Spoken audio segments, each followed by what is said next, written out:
ফেসবুকের টাকা দিয়ে রাজকীয় বাড়ি কিভাবে করলাম তাই আজকে আপনাদের সাথে শেয়ার করব। So hello everyone, welcome back to my channel. আপনারা সবাই কেমন আছেন? আই হোপ আপনারা সবাই ভালো আছেন। বাড়ির কাজ কিন্তু এখনো চলমান, এখনো শেষ হয় নাই। উপরে ছাদ দেওয়া বাকি, আরো অনেক কাজ বাকি আছে। আমি ভাবছিলাম বাড়িটা একদম কমপ্লিট হয়ে গেলে আপনাদের সাথে একটা ট্যুর ভিডিও শেয়ার করব, কিন্তু আমার আর মন মানতেছিল না, তাই আপনাদের জন্য এই ভিডিওটি করে নিলাম।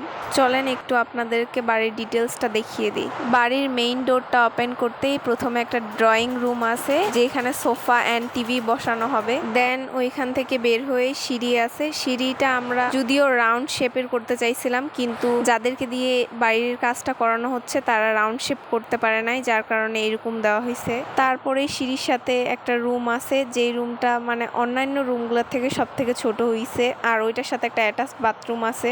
এই রুমটার আবার একটা দিক সুন্দর আছে, মানে বলতে গেলে সব রুমগুলোরই একটা দিক সুন্দর আছে, যে জানালা দিয়ে বাইরের অনেক সুন্দর ভিউ পাওয়া যায়। তারপরে ওই রুমটার সাথে লাগানো আছে কিচেনটা অনেক বড়ই হইছে। আর তারপরে হলো এইটা আমার রুম, যেটাতে দুইটা জানালা দেওয়া আছে অ্যান্ড একটা বেলকনি। এইটারও দুইটা জানালা দিয়ে ভালোই সুন্দর ভিউ পাওয়া যায়। আমাদের রুম হলো মোট এইটা আমার রুম, তারপরে কিচেন, তারপরে মুনতাহার রুম, আর তার পাশে সিঁড়ির পরে আম্মু আর বাবার রুম, তারপর ড্রয়িং রুম, আর এটা আমার মেঝো বোনের রুম। সো আজকে এখান পর্যন্তই।